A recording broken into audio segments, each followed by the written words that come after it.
palun ma siia meie tänase õhtu esimese osa panelistid, mida juhib Sven. Olge head, astuge lavale ja pärast nende sissejuhatavaid sõnavõtte on teil kõigil võimalus ka küsimuste ja kommentaaridega sekkuda sellesse arutellu. Aplaus!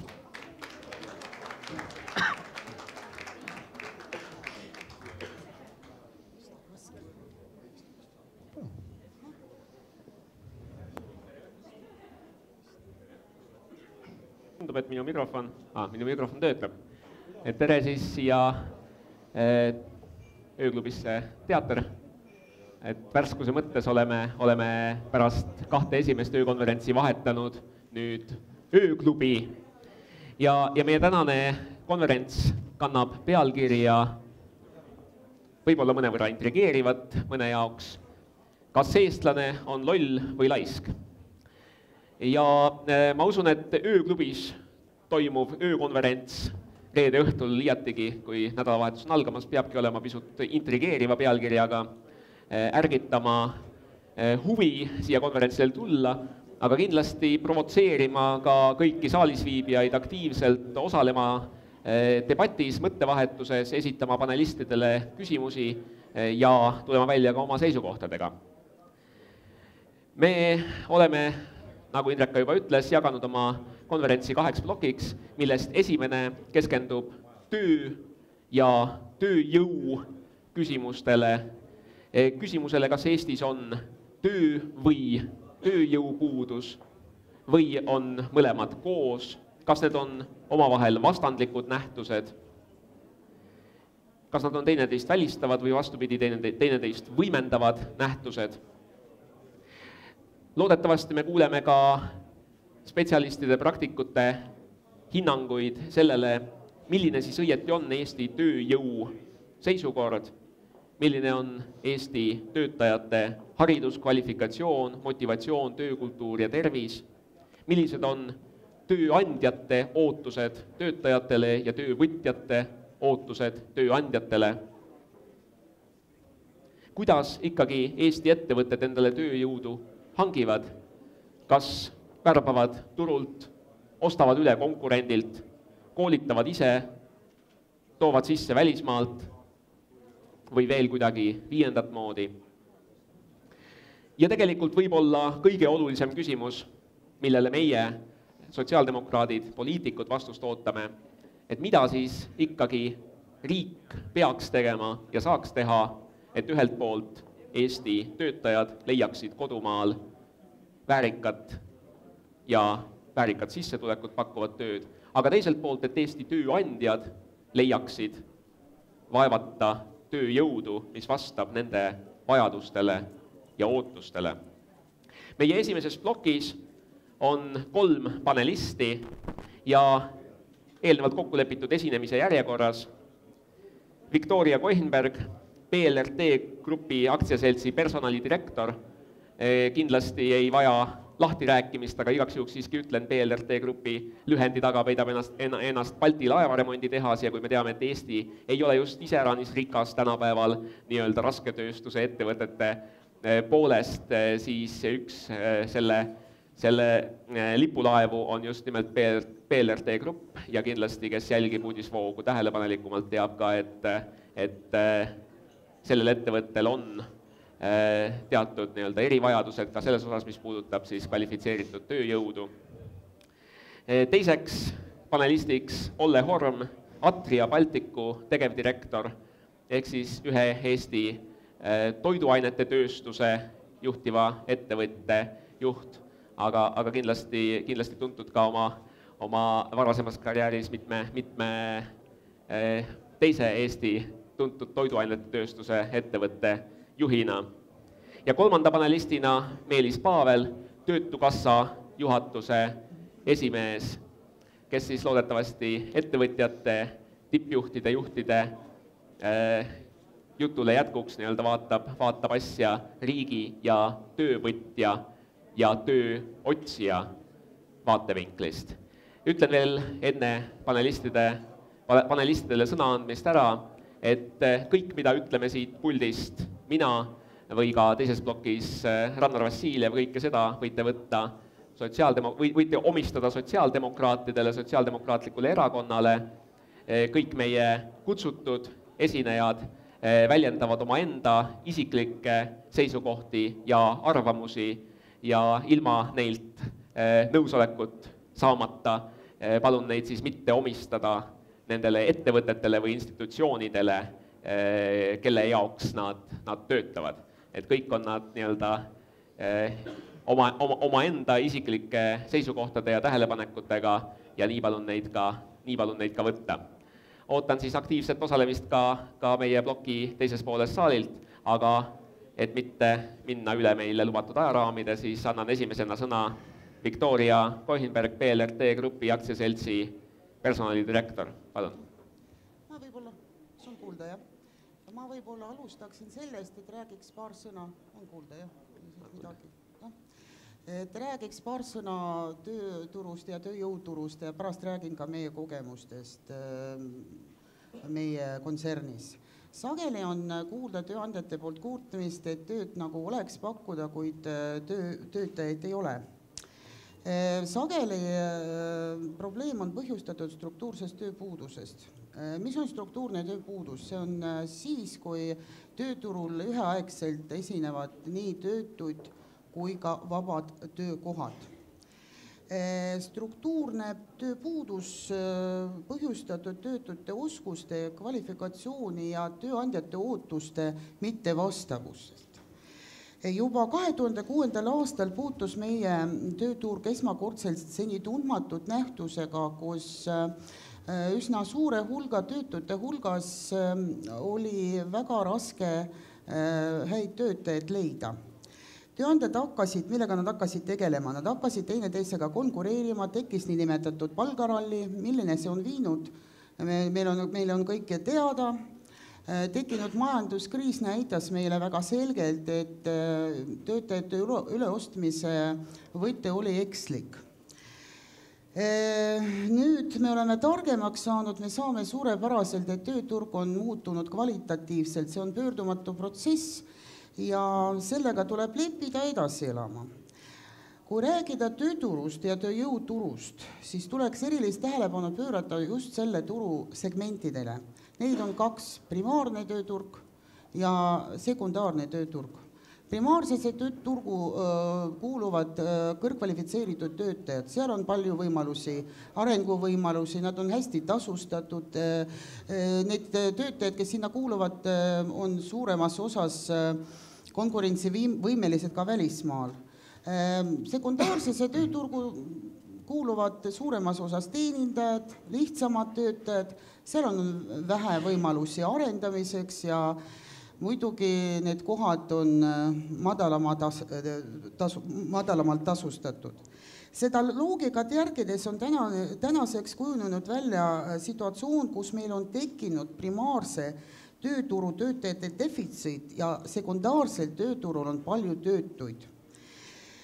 Selle probleemiga seisab silmitsi mitte ainult Eestis, see on aktuaalne ka kogu Euroopale. Kui rääkida, mis puutub kontserni, siis me oleme selles mõttes päris hea näide, sest koondame endas pea kõiki tööturul olevaid probleeme. Aga meie probleemid on suuremas osas seotud just selle primaarse tööturuga. Meie valupunktid on kõrgkvalifitseeritud töölised ja insenerid. Need spetsialistid, nagu ma juba ütlesin, nad on konkurentsivõimelised ka välismaal ja sellepärast neid kohalikul tööturul peaaegu polegi. Aga siin me puutume kokku veel ühe probleemiga. On olemas terve rida elukutseid, mida praegu Eestis ei õpetata või see õpetav tase ei vasta meie nõudmistele. Ja need vähesed tööturu spetsialistid sõidavad peale vajalike oskuste saamist Eestist välja. Enamasti, ma joonistasin sellist portree, kes on see keskmine eestlane, kes sõidab Eestist ära. Ma räägin praegu ainult meie kogemustest. Ta on 25–35 aastat vana, kellel on tehniline haridus, kellel on kogemus antud erialal 3–5 aastat ja kes ei ole reeglina veel oma pere loonud. ehk meie jaoks on kõige produktiivsem töötaja. Ja kahjuks siin me sageli ei saagi konkureerida, sest keevitajate, Soome keevitajate ja Eesti keevitajate palgavahe, tunnipalgavahe on peaaegu 3-kordne ja selge, et sellistest tingimustest on peaaegu võimatu konkureerida. Me kasutame hetkel kõike, me teeme koostööd koolitusasutustega, me teeme koostööd Töötukassaga, aga me osaliselt lahendame struktuurse tööpuuduse probleeme ka sellega, et kasutame kolmandatest riikidest spetsialiste. Enamasti on nendeks kõrgkvalifitseeritud töölised, keevitajad, laevakoostajad, laevamaalerid. Siin aga tekib üks suur probleem, millega me kokku puutume. Seaduse ebatäiuslikkus, täpsemalt öeldes antud juhul välismaalaste seaduse ebatäiuslikkust. Selle järgi tööandja on kohustatud maksma välismaalasele tasu, mis on vähemalt võrdne Statistikaameti poolt viimati avaldatud Eesti aasta keskmise palga koefitsiendi 1,24 korrutisega. Me oleme korduvalt, meie arvame, et selline lähenemine on ekslik. Me oleme korduvalt pöördunud erinevate riigistruktuuride poole initsiatiiviga muuta antud seaduses ette, kuna olemasolev olukord meie arvates muudab välismaise tööjõu värbamise kulukamaks ja lisaks sellele paraku peegeldub ka toodete kõrgemas omahinnas. Lisaks sellele, sellist piirangut ei ole ühtegi meie naaberriikidest, ei ole Soomes, ei ole Lätis, ei ole ka Leedus. Tulles tagasi küsimuse juurde kõrgkvalifitseeritud töötajate puuduse kohta, tahaks ära märkida seda, et antud probleemi on paljuski põhjustatud kutsehariduse madal tase. Kahjuks aastatega on kujunenud välja selline kuvand, et kutseharidus on ebaõnnestujate pärusmaa. Ning me kõik teame, milleni see on viinud. Selleni, et väga suurel hulgal noortel inimestel on madala tasemega pseudokõrgharidus ning on suur hulk töötuid, kes ei saa omandatud teadmise praktikas kasutada, kuna omandatud teadmise tase ei ole piisav. Nagu ma juba ütlesin, Eestis on väga raske hetkel leida häid insenere. Ühelt poolt on väga palju tudengeid, kes on valmis töötama Eestis, aga samas ma võin kindlalt öelda, et kui mitte iga teine, iga kolmes on iga hetk valmis siirduma välismaale. Selle peale me peame ka mõtlema. Kontsern tegeleb väga aktiivselt nendega, me tegeleme nendega juba esimestel kursustel. Me mõtleme ka stipendiumi poole, me kasutame neid oma diplomitöö kirjutamises, me käime infopäevadel. Tahtsin veel rääkida paar sõna töötajate, nagu Sven ütles, et räägime töötajate ja tööandjate ootustest.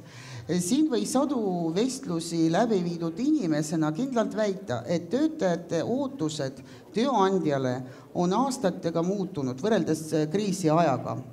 Kui kriisi ajal enamus otsis püsivust ja stabiilsust ja juba seejärel võimalusi enese arendamiseks, võimalusi karjääri tegemiseks, sest praegu on olukord kardinaalselt muutunud, eriti noorte seas. Need inimesed, kes tulevad täna vestlusele, nad esikohale panevad kohe võimalusi arendamiseks, teisel kohale on töö rahvusvahelisus ja alles seejärel räägitakse stabiilsusest ja püsivusest. Siin ma ütlen, et tööandjate ootused ei ole kardinaalselt muutunud. Me endiselt ootame töötajatelt initsiatiivi soovi töötada, oskusi, teadmisi. Praegu on tekkinud omamoodi väljakutse tööandjate jaoks. Nad peavad sättima end töötajate järgi, kuna enamasti töötajad on ju need, kes moodustavadki tööandja põhikapitali. Antud olukorrast võib ja peab tegema järgmist. tuleb muuta oma lähenemist töötajate otsingusse, muutuda uuenduslikumaks, atraktiivsemaks, vaadelda ennast müügiobjektina tööturul. Sellega me ka aktiivselt tegeleme. Mida atraktiivsem on sinu maine tööandjana tööturul, seda kergem on sul leida poolehoidjaid. Tuleks suunata kõik oma jõud sellele, et tõsta ka kutsehariduse taset. Siin on ka suur probleem. Selle maine noorte seas on väga madal. Tihti 13-14 aastased lapsed ei teagi, millised valikuvõimalused neil peale põhikooli lõpetamist on. Ja ma kardan, et siin koolidel on hoopis teine eesmärk. Nemad omakorda on rohkem huvitatud hoida lapsi koolis võimalikult kauem. Kui vaadata seda küsimust riigi seisukohalt, siis tuleb hoida tööturgu tasakaalus. Struktuurne töötus ei tohi olla silmanähtavalt väljendunud. Loomulikult peame ideaalis tegema kõike, et noored jääksid kodumaale. Samas me peame aru saama, et läässoolija jääb kõige atraktiivsemaks noortele. Ja vast polegi vaja kõige kontrolli all hoida. Samuti ei ole vaja karta töötajate sisserännet. See on täiesti normaalne protsess ning kui oma töökäsi jagu, siis peab neid värbama teistest riikidest. Muudatusi, nagu ma juba ütlesin, vajavad ka terve rida seadusi, eriti meie arvates välismaalaste seadus. Kahjuks probleem ei ole siiamaani lahendatud. Nendest kõikidest küsimustest sõltub Eesti tööstuse areng ning lõppkokkuvõttes ka terve riigi heaolu. See on praktiliselt kõik, millest ma tahtsin rääkida. Kui on küsimusi või küsimuste voor on hiljem, jah? Panelistid järjest ära ja ei lähe vahepeal küsimustesse, kuigi mõtteid, ka poliitika ettepanekuid oli siin piisavalt, et nende ümber debateerida. Aga läheme nüüd laevaehitusest. Sven, üks hetk, et kuna ma istun siin publiku hulgas, et ma saan aru, et reede õhtu on juba üsna noor ja tahaks juba paljudel muudel teemadel rääkida ja tahaks juba ise rääkida. Aga ma natukene palun, et tehkem seda natukene summutatumalt, sest vähemalt siin eespool püüdes jälgida, siis see müratase on tagantpoolt päris tugev. Et olgem natukene viisakamalt lavalolijate vastu. Aitäh teile! Ja küllap see ruumi võlvidega akustikaga kindlasti mängib oma rolli, aga läheme siis laevaehitusest toiduainete tööstusesse ja meie teine panelist Olle Horm. Tere ka minu poolt. Võrreldes härraste prouvaste laevaehitajatega, siis meie äri tähendab on väga-väga lokaalne. Põhimõtteliselt tooraine valdavas osas toodetakse lokaalselt, inimesed on lokaalselt ja tooted tähendab müüakse ära koha peal. Toiduainete tööstus põhimõtteliselt siis kuulub töötleva tööstuse hulka Eestis. Töötlev tööstus annab Eestis kuskil 20% sisemajanduse koguproduktist ja toiduainete tööstus omakorda annab siis sellest ka 20%. Toiduainete tööstus kokku, kui ma õieti mäletan, pakub Eestis töölt kuskil 17-18 000 inimesele, kellest siis lihatööstus, ma arvan, kuskil 3,5 kuni 4000. Mis on lihatööstuse omapära, ma võiks öelda, on see, et põhiliselt lihatööstus on hästi käsitöönduslik. Toiduainete tööstuse aladest võib olla kõige vähem automatiseeritud, sest 2 siga ei ole kunagi sarnased, tähendab ja nende tükkideks võtmist ei saa automatiseerida. Ja teisest küljest praktiliselt toiduainete tööstus üksikute eranditega koolitab oma töötajad praktiliselt kõik ise. Kui teie ütlete, et kutsehariduse tase on nõrk, siis mina olen sunnitud ütlema, et sisuliselt lihatööstuses kutseharidus puudub. Koolitatakse kelnereid, koolitatakse võib-olla mingisuguseid kaupluse töötajaid, võib-olla midagi veel, aga sisuliselt inimest, kes oleks võimeline lihatööstuses tööle hakkama päeva pealt, töölisena sisuliselt neid Eestis ei koolitata. Ja võib-olla natuke lihtsamalt, siis meie tähendab iseenesest, meie töötajad on ka lihttöölise all, ma arvaks neid, kellel siis töövõtete omandamiseks kulub sisuliselt nädal, ehk siis tõsta tähendab kasti punktist A punkti B, lükata midagi kuskil, valvata midagi, neid on lihatööstuses hämmastavalt vähe. Järgmine kategooria, ma pakuks, on inimesed, kelle koolitamiseks läheb koha peal kuskil 3-4 kuud. See on küll läheb väga spetsiifiliseks, aga vorstipritsijad, komplekteerijad, lihtsamad tööd tähendab, lihtsamad verialased tööd. Ja see on nüüd siis iseenesest neid inimesi on leida, aga nende inimeste puhul on nagu kõige keerulisem see, et nende nagu sobivus tootmistöödele. Toiduainete tööstuse tervikuna nagu needus on see, et sisuliselt meie töötame 7 päeva nädalas. Mitte, et meile kangesti meeldiks töötada, aga meie kallis kaubandus teatavasti on ju avatud, tähendab igavesti ja igavesest ajast igavesti, ehk siis meil kaubandus asendab ju kirikuid. Ja sisuliselt kaubanduse soovide tõttu me oleme sunnitud kaupa tarnima sisuliselt juba 7 päeva nädalas. Aga kui mul on väiksed lapsed, tähendab, tõesti, mulle ei meeldi laupäeval, pühapäeval tööl käia, aga ma olen selleks sunnitud.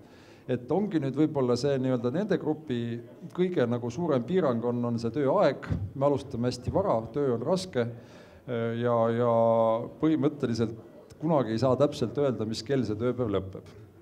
Järgmine kategooria on oskustöölised. Oskustöölised, näiteks tapamajatöölised, lihalõikajad, kutrivehed, meie mõttes spetsiifilised, siis see on, ütleme, praktiliselt iga ettevõtte raudvara. See on tegelikult nii-öelda nagu see selgroog, mille peal ma olen väga erinevates lihatööstusettevõtetes tähendab töötanud ja eriti kui seal on tapamaja, siis ühe tapamaja töölise kaotus või lihalõikaja kaotus on tegelikult selline aastane auk tähendab tootmismahtudes. Et uuest inimesest, 5 inimesest võib-olla 1 omandab selle ja sellest 5 üks veel omakorda on 2 aasta pärast sellel tööl. Ehk siis ettevõtted teevad küllaltki palju selleks ja õnneks on ka, ütleme, nendest nii-öelda toote, tähendab, nendes inimgruppides tööjõu voolavus kõige väiksem. Üldiselt selliste tähendab oskustööde, see on firmati tähendab pisut erinev, aga sellise oskustöölise palgad hakkavad kuskilt brutopalgana 1000 eurist kuus, 1000 kuni 1500. Jättes nüüd vahele kesktaseme, ma tulen sinna tagasi, siis lihatööstuste ettevõtete juhtkonnad reeglina praktiliselt kunagi ei ole lokaalsed. Et ülemusi on lihtne leida, tähendab, iseenesest ülemusi leiab rahaga ja kui number on piisav, siis võib-olla natuke õelalt öeldes, siis nagu kärbsed lendavad üle Eesti, tähendab raha peale kohale. Keda ei leia või kes on, tähendab, kõige raskem leida on iseenesest ongi nii-öelda nagu siis spetsialistid, meistrid, tehnoloogid ja eriti tähendab esimese astme juhid. Mis on häda, on see, et enamus toiduainete tööstuse ettevõtteid paiknevad väikestes linnades ja sisuliselt meister võib-olla pisut kõrgema palga eest kui oskustööline, peab kamandama oma naabreid, peab kamandama korrale kutsuma oma põhimõtteliselt laste klassiõe ema, isa ja need põhimõtteliselt keegi ei taha ju oma lähivandsatega konflikti minna, et nende inimeste leidmine on kõige raskem. Ja nende tähendab inimestega on ka see, et põhimõtteliselt nemad ei ole nõus ühest kohast teise ümber asuma. Ehk siis nemad tuleb leida sellest piirkonnast, kus see ettevõtte parasjagu asub. Ja neid on tõesti, ütleme, need eeldavad teatud isiku omadusi ja neid on suhteliselt raske koolitada, tähendab, need lihtsalt otsitakse või suures osas need kasvavad ka ettevõtte seest välja. Mis on, tähendab, ettevõtte nii-öelda personalipoliitikas aastate pikkuse kogemusena võiks öelda, on kõige olulisem, on tegelikult hästi lihtne, vältida ebaõiglust. Igasuguses vormis tähendab ja ebaõiglust mitte selles suhtes just, et kedagi solvata, vaid inimesed on küllaltki intelligentsed, väga intelligentsed, inimesed näevad, tähendab täpselt, mis toimub. Minu tähendab kõige suurem möödapanek, ma võin ajalooliselt öelda, mis ma olen teinud, oli kui aastal 2005 või 2006, ma ei mäleta, Rakvere lihakombinaadis oli tohutu põud, oli lihalõikuse samadest töötajatest. ja neid ei olnud, neid otsiti, need tuli ja neid läks, tähendab, ja mis me siis nagu mõtlesime, et hea küll, et ei leia siis inimesed, me tõstsime palgapakkumist. Ja sisuliselt meie palgapakkumine uutele töötajatele oli kõrgem kui vanadele olijatele.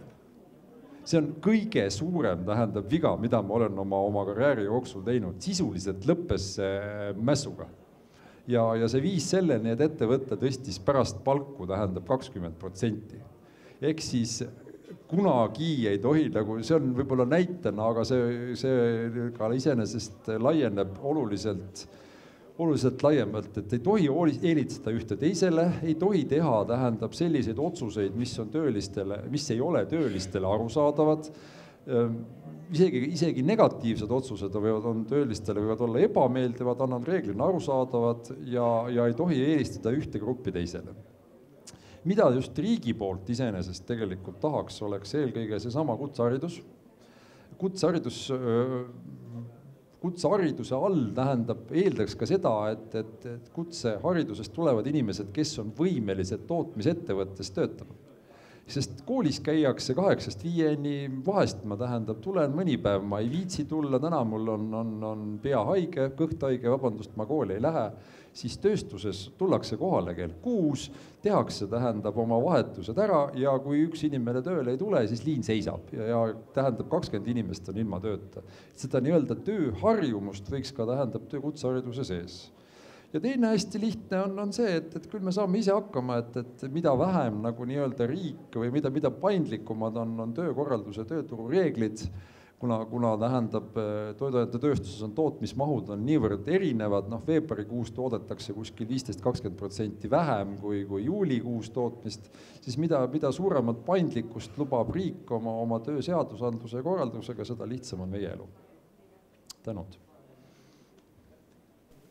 See tõdemus, et ebaõiglus ei tasu ennast kunagi ära, on kindlasti sotsiaaldemokraatidel meeldib kuulata ka Olle Hormi mõtetest ja tähelepanekust. Toiduainete tööstuses kindlasti tärkab mitmeid küsimusi, ma loodan meie küsimuste vastuste vooruks, aga kolmanda viimase panelistina selles esimeses paneelis ma annaks sõna Meelis Paavelile, Töötukassa juhile, kes loodetavasti räägib siis nii-öelda Töötukassa vaatevinklist ja tööotsijate või töö kaotanute vaatevinklist, mida siis riik teeb ja mida riik veel võiks teha, et ühest küljest need inimesed leiaksid tööd, teisest küljest need tööandjad leiaksid endale tööjõudu, kes nende ootustele vastab. Meelis. Aitäh, tere õhtust, et mulle mängis elu kätte sellise vahva seiga praegu, et ma lihtsalt mõtlesin, et siin paneelis tõesti on kaks väga tubli tööandja esindajat, aga ei ole ühtegi tööotsijat. Tõenäoliselt saalis tööotsija leidub, sest meie siis oleme oma rollis täpselt seal vahepeal, et meie elu käib päevast päeva ju niimoodi, et on tööotsijad, kes meie juurde tulevad loomulikult siira ja selge sooviga leida valmis peaaegu et vormistatud siis tööleping, millele saaks kiiresti alla kirjutada ja see peaks olema kindlasti väga hea palgaga, nii-öelda soe tuba ja kõik mugavused. Ja tööandjad, nii nagu siin te juba ka kuulsite, tulevad meie juurde sooviga võtta endale väga lojaalsed, kohusetundlikud, kõrgete oskustega töötajad, hea oleks, kui nad oleks juba eile tööle tulnud.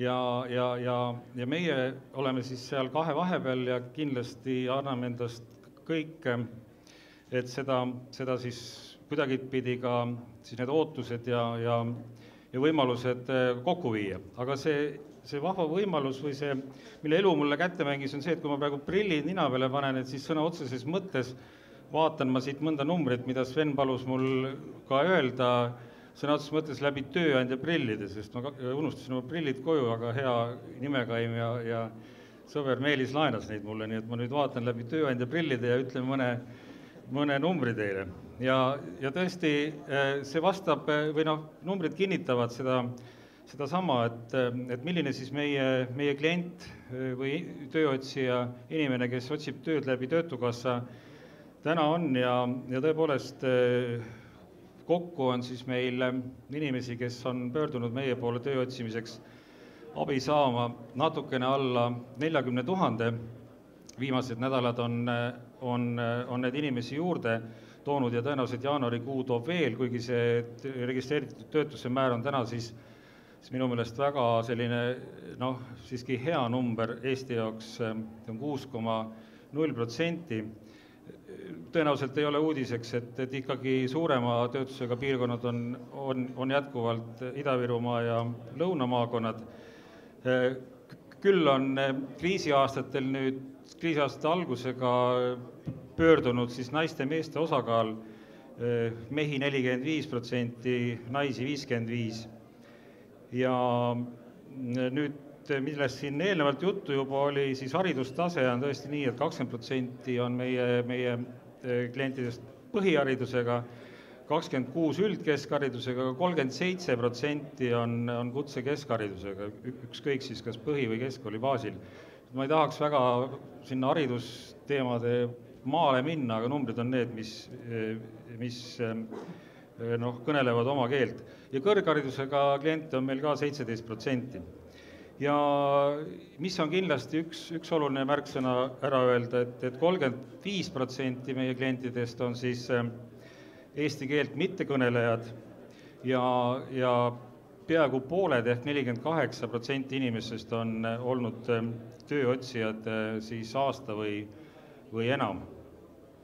Aga mis teeb head meelt, et head meelt meie vaatevinklist nüüd, et 2009. aastast tegelikult on oluliselt ja kiiresti kasvanud siis valgekraede hulk, kes meie abil tööd otsivad, see suhe niimoodi jämedalt on siis 2/3 sinikraed ja 1/3 valgekraed.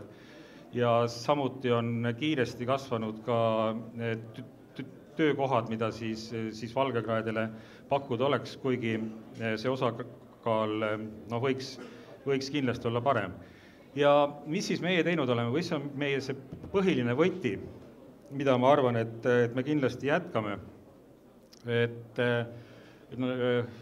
Nagu ma viitan, et tegelikult on meie inimesed, kes meie poole pöörduvad väga erinevate vajadustega ja väga erinevate takistustega.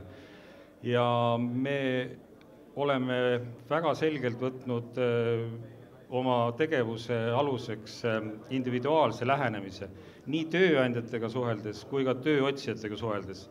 Ja ka väga individuaalse lähenemise siis nii tööandjad kui tööotsijaid kokku viies, sõna otseses mõttes tehes rätsepatööd.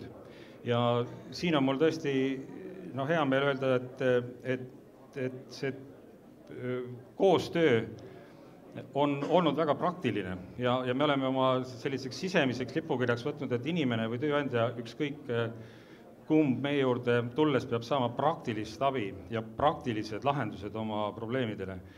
Ja see tähendab meie jaoks seda, et me valmistame oma koolitusprogramme ette koostöös tööandjate kas esindusorganisatsioonide või siis konkreetse ettevõttega ja kaasame sinna siis ka koolitusfirmad või kutseõppeasutused, kes seda teevad. Mul on tegelikult väga hea meel, et mu siin vasakul käel istub PLRT esindaja, kellega me sellel aastal tõesti esimest korda esimese pääsukesena saime esimesed inimesed siis õppima keevitajaks ja sellisteks keevitajaks, keda teie aktsepteerite. Ma siit numbritest vaatasin, et näiteks samal ajal, kui te ütlete, et teil ei ole tööjõudu, on meil 500 keevitajat, kes tööd otsivad, aga millise kvalifikatsiooniga nad on, see on ise küsimus.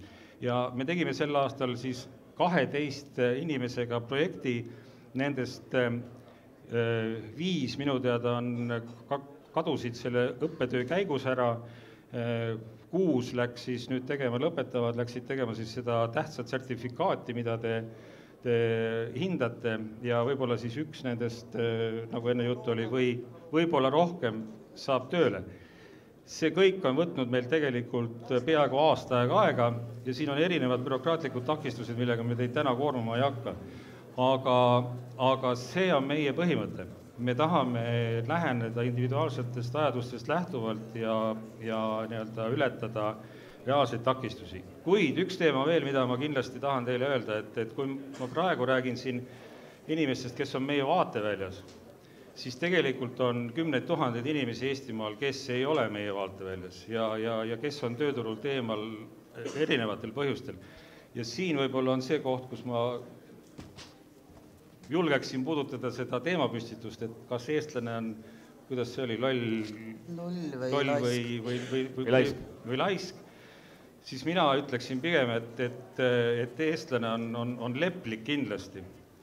Ja leplik just nimelt selle vaatenurga alt, et meil on kümneid tuhandeid inimesi, kes lepivad oma olukorraga, kuhu nad on sattunud mitte päris selle tõttu, et nad ise seda oleksid põhjustanud. Ja ma pean siin silmas Tiina Kangro poolt välja toodud teema siis omaste hooldajad, aga samamoodi inimesed, kes on haiguse, laste või mingil muul põhjusel tööturult kõrval ja nad on sellega leppinud. Ja leppinud võib-olla juba teist põlve, nii et see on kindlasti teema, mis sõltumata sellest, kes parasjagu võimul on, vajab täpselt samamoodi minu meelest lõpuks nagu jõulist tähelepanu. Aga praegu ma lõpetan.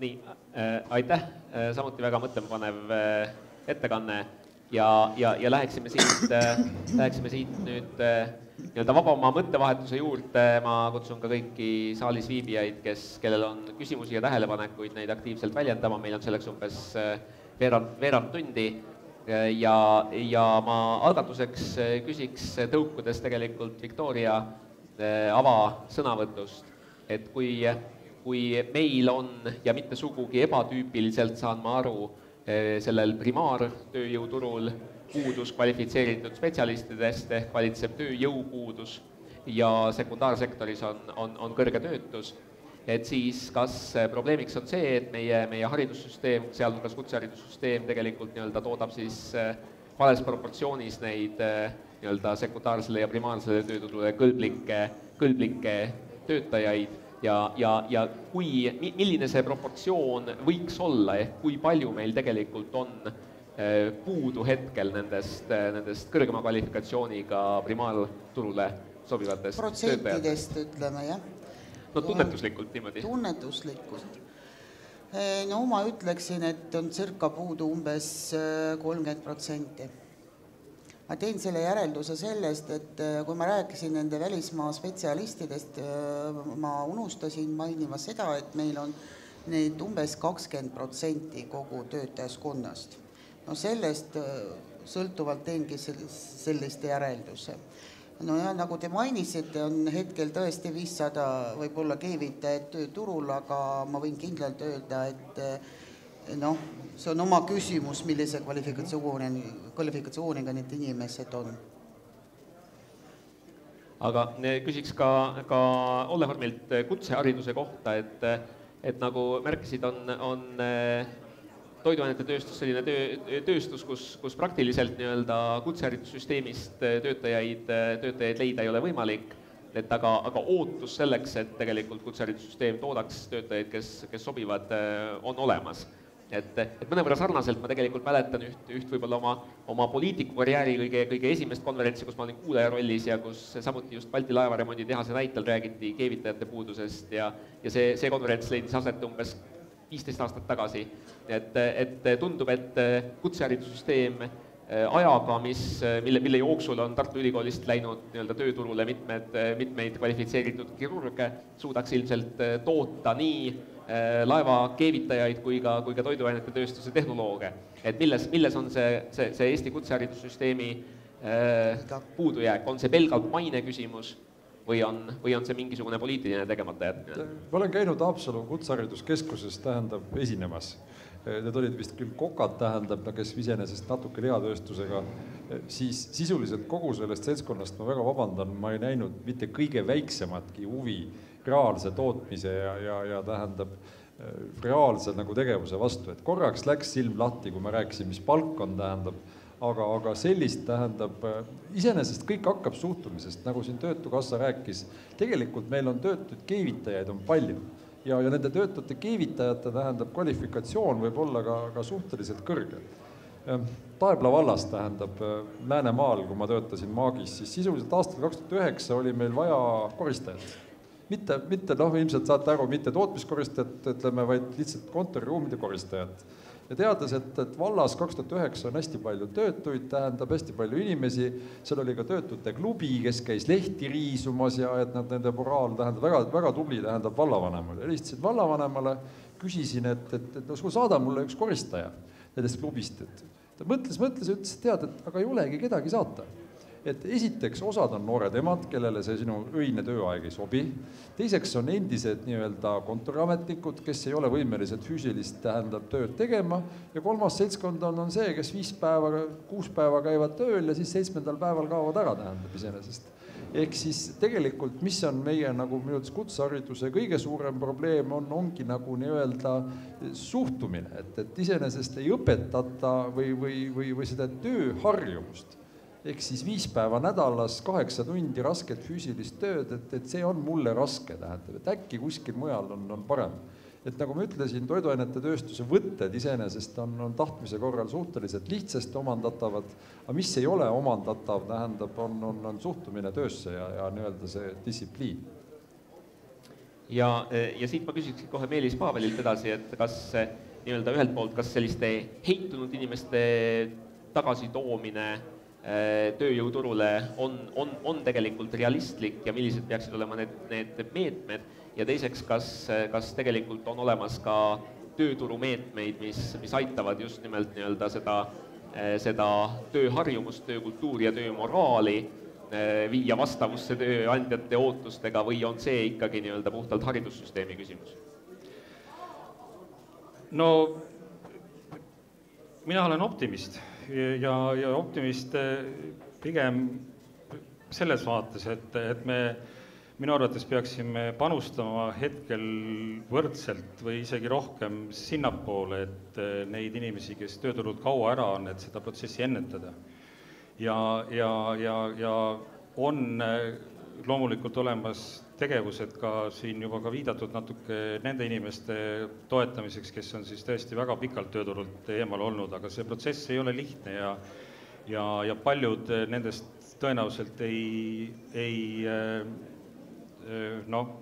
nendest ei saa võib-olla ka paljudest inimestest sellist tööjõudu, nagu võib-olla siin ka kõrvalrääkijad räägivad, aga siiski mina olen jätkuvalt veendunud, et igal inimesel võiks olla võimalus ja paljud inimesed, kes täna on tööturult eemal, ei ole mitte sel põhjusel eemal, et nad ei oskaks, ei tahaks, vaid seetõttu, et need teenused, mille abil nad saaksid tööturule, need kõrvalteenused, mille olemasolul nad saaksid tööturule tagasi tulla, olgu see siis parem lastehoid või see sama omastehooldust, millest me räägime. Kui need oleks paremini korraldatud, siis need inimesed saaksid tööturule naasta, nii et see on minu meelest üks väga suur valdkond. Ja ma kinnitan teile täna, et Eesti Töötukassa või siis tööturusüsteem täna on võimeline osutama neid teenuseid ja panustama tööturu olukorra olulise paremuse suunas. Ehk et täna ei ole küsimus selles pigem, et meil ei oleks võimalusi teha. Pigem on need teemad siin, et see sama 12 inimest, kelle me PLRT-le koostöös välja valisime, nendest tegelikult lõpptulemuseni jõuab võib-olla 2 inimest, et see paneb mõtlema. Aitäh. Näen vähemalt üht küsimust saalist, kes soovib hämarast saalist küsida või kommenteerida, siis palun andke käega märku. Indrek toimetab teile kätte mikrofoni. 3 küsimust juba järjekorras. Indrek toimetab teile kätte mikrofoni ja siis võib-olla grupeerimegi, kuna me aega on vähe, siis võtame 3 küsimust ja siis vastame ja vaatame, kas tuleb veel mõni. Olen Raimo Poom Eesti Päevalehest. Küsiks vahelduseks Sven Mikseri enda käest, et ettevõtjate poolt, mida ma kuulsin, oli see, et näiteks PLRT tõi välja, et riik nõuab välismaalaste palkamisel liiga suurt tasu maksmist ja teine ettevõtja ütles ka, et mida vähem riigi sekkumist on tööturu ja tööjõupoliitikas, seda parem. Mida siis sotsid arvavad, et kui palju riigi sekkumist oleks vaja? Kas seda oleks vaja rohkem, kui täna on ja kus valdkonnas või pigem võiks riik tagasi tõmmata veelgi rohkem tööjõuturu reguleerimiselt ja seadmiselt?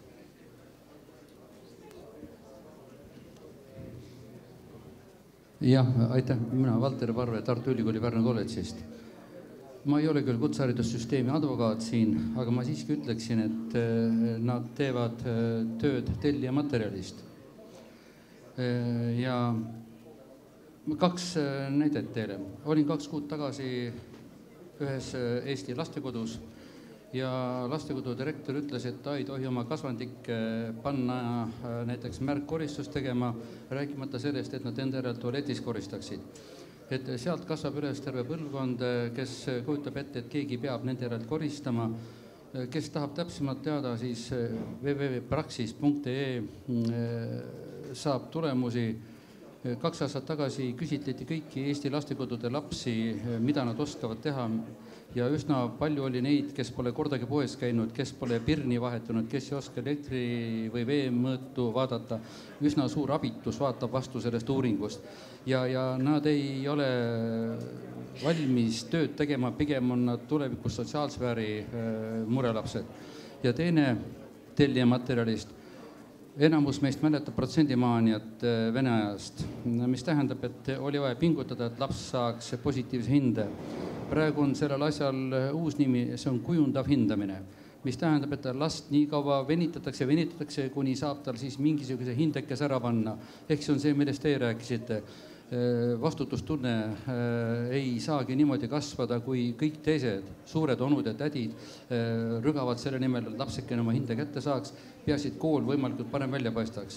Ehk kutseharidus saab kätte ära rikutud inimvara juba mõnes mõttes. Eesti lastekodudes on praegu 1200 last. See on meeletu inimvara, millest võiks saada tööjõud, aga ma kardan, et suures osas neist ei saa tööjõudu, pigem hooldust vajavad inimesed. Aitäh, see oli kommentaar, mitte küsimus. Aitäh, see oli arvamus rohkem kui küsimus, aga kindlasti kui mõni panelistidest soovib kommenteerida, siis on selleks ka võimalus. Jah, aktsiaselts Standard mööblitööstus. Ma olen 19 aastat olnud selles mööblitööstuses ja see tööjõu ja kutsehariduse jutt on enam-vähem sama kaua kestnud. Ja viimased 10 aastat me oleme väga palju rääkinud kõrgharidusest ja selle reformimisest. Nüüd me oleme jõudnud ka koolivõrgu reformini, aga mitte üks asi ei ole liikuma läinud. Ma toon niisugused näited, et kui nõukogude ajal oli Eestis 6 ülikooli, kõrgemad õppeasemad, ütleme osa olid instituudid, siis oli meil 22 000 üliõpilast. Täna on see number 83 000. Ma küsin, kas Eesti inimeste IQ on 4 korda kasvanud 20 aasta jooksul? Me oleme lati nii madalale kõrghariduses, et paljud, kes täna omistavad kõrgharidust, tegelikult ei ole, esiteks on eriala valikult vale, tööturul rakendust ei ole leitud, nad lihtsama vastupanu teed lähevad kas Austraaliasse või ükskõik kuhu. Kui neile Eestis ei sobi lihtsalt tööd teha, siis seal ollakse valmis marju korjama või nõudepesijana töötama. Et kutseharidus on Eestis täna kuskil 28-30% vahel ja kõrgharidusse läheb üle 70% noortest. Mujal, näiteks Soomes on see vastupidi, 30 ja 70. Sveitsis on 20-80 kutseõppe kasuks, Tšehhis samamoodi. Kogu Euroopas on reeglina 1/3 saab omistada kõrgharidust ja 2/3 suunatakse kutseõppesse. Miks me ei võta midagi ette? Sealt hakkavad tööturu probleemid. Sealt hakkab peale see, et meil ei ole keevitajaid, meil ei ole kedagi võtta tööturult. See ongi tinginud meil olukorra, kus meil on nii tööjõupuudus kui tööpuudus. Siin on poliitikutel minu meelest palju teha. Ma tean, et Aaviksoo haridusminister üritab praegu, aga aasta aega on üritanud, aga kuhugi pole see asi jõudnud. Aitäh. Aitäh. Samuti kindlasti tähelepanu juhtimine ühele väga valusale probleemile ja ma loodan, et mõni meie panelistidest ka soovib kommenteerida, et vastuseks Raimo Voomi küsimusele riigipoliitika, et ma arvan, see on kaks märksõna, üks on see, et riigil peaks olema väga selgelt väljendatud huvi selle vastu, et riigis tegutsevatel ettevõtjatel, tööandjatel oleks võimalik oma tööjõuvajadusi rahuldada, ilma et nad selleks peaksid tegelikult ilmtingimata üritama konkurentilt spetsialisti palgaga üle osta või siis peaksid kulutama palju aega sellele, et hakata siia ise või seda tööjõud omal käel välja koolitama. Et see on kindlasti riigi huvi ja puudutab nii turul juba tegutsevaid ettevõtteid kui ka kindlasti väga suurel määral siia potentsiaalselt investeerida soovivaid ettevõtteid, kelle jaoks ilmselt kvalifitseeritud tööjõu puudumine on üks kõige suuremaid takistusi siia investeerimisel ja töökohtade loomisel. Aga teine küsimus, või teine pool küsimusest, mis puudutab siis seda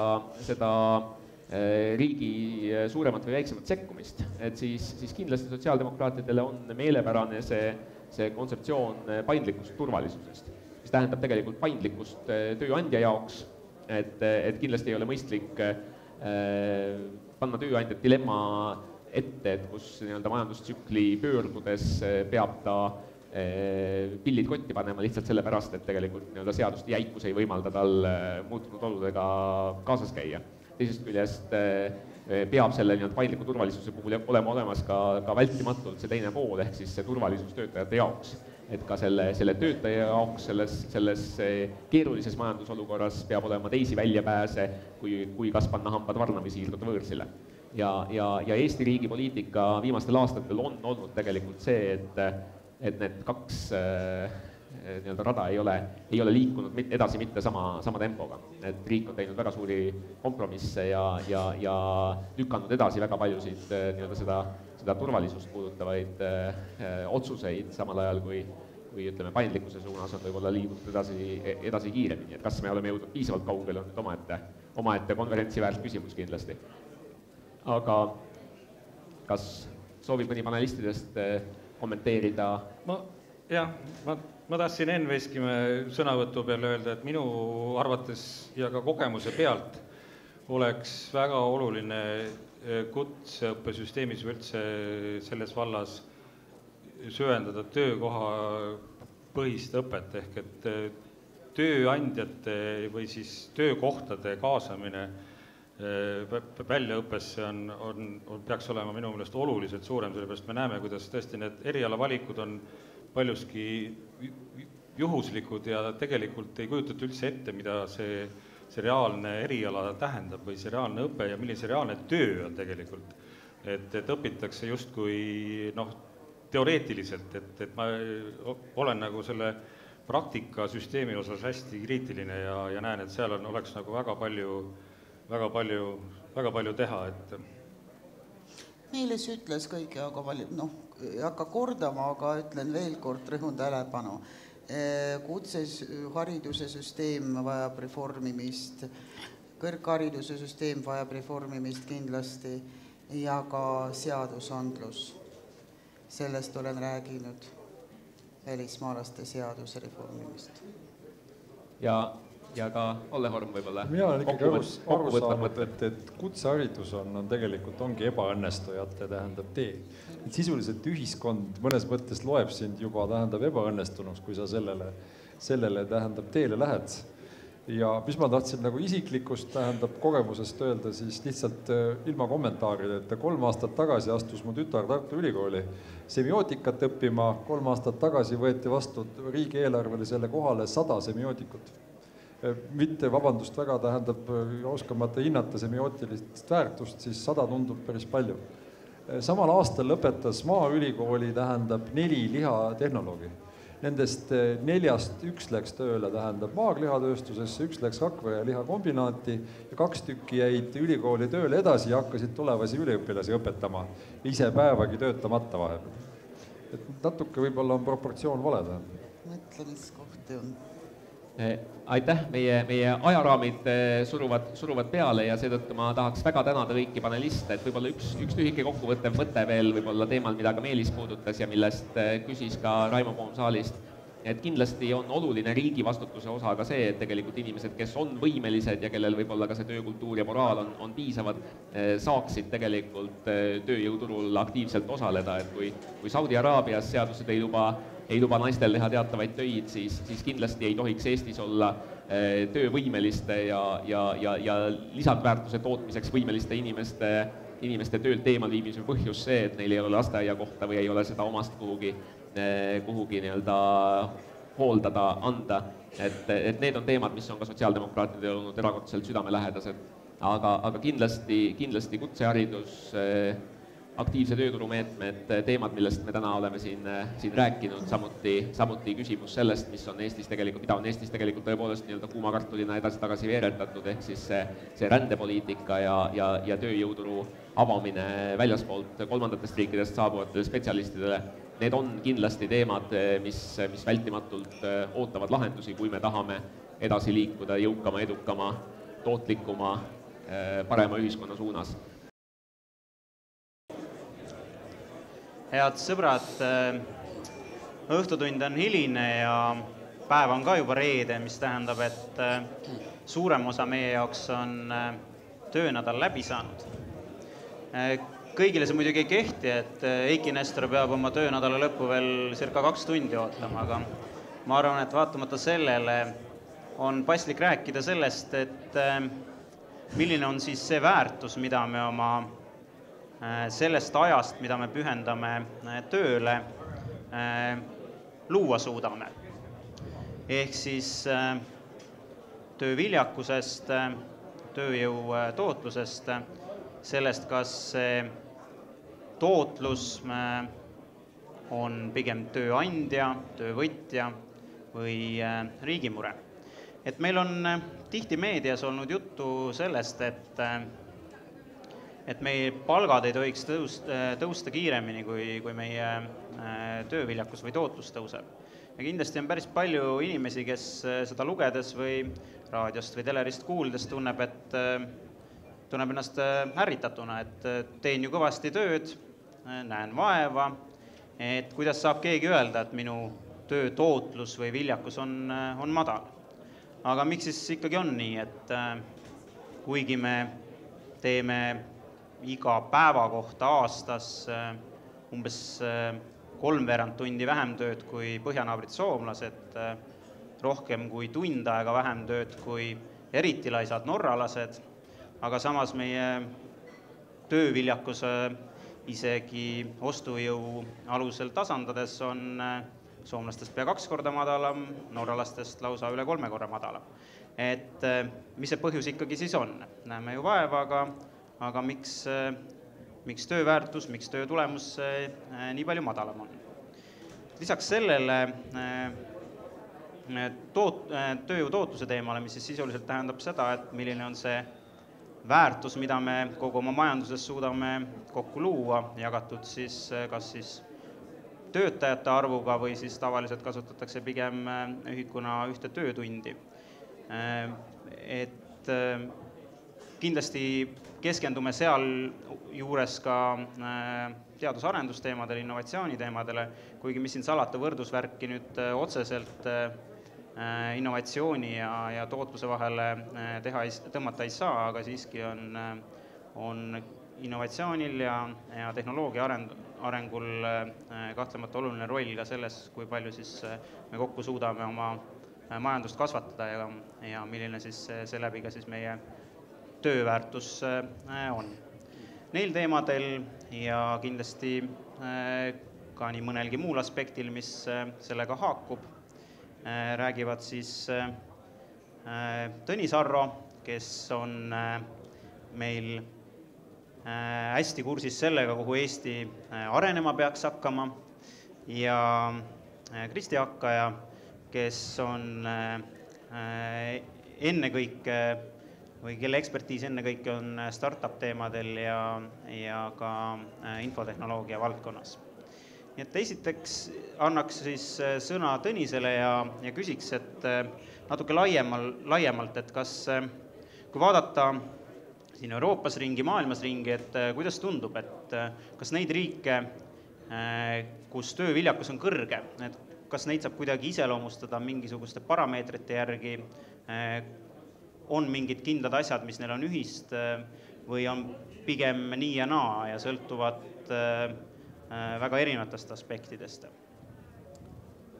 Aitäh!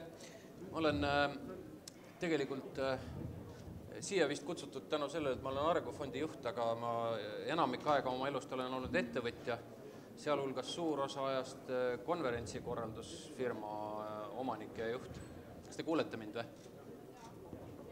Ja konverentsikorraldajana ma tean, et on kaks kõige raskemat olukorda. Üks on see, kui sa räägid pärast lõunal ehk peale lõunat, eriti teise päeva lõunal, kujutage ette, kui homme pärast lõunat on üks sessioon ja seal on üks esineja, siis inimesed kõik kipuvad magama jääma. Ja teine on õieti enne lõunat, et kui sa seisad inimeste ja nende lõunasöögi vahel.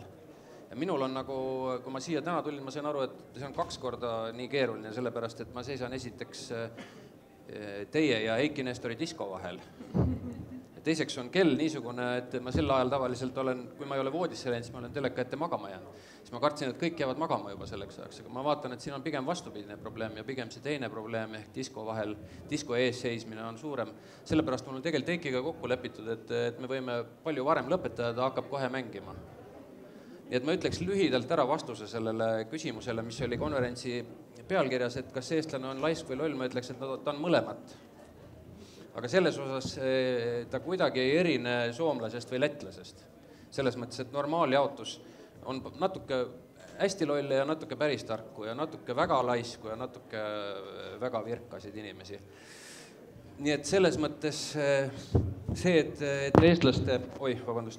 eestlaste tööviljakus või tootlikkus, ükskõik kuidas öelda, on 2 korda või vähem, 67% Euroopa Liidu keskmisest, Euroopa Liidus 22. kohal oleme me selle näitaja poolest, et see on ehk siis 2 korda vähem kui soomlased või üle 2 korra.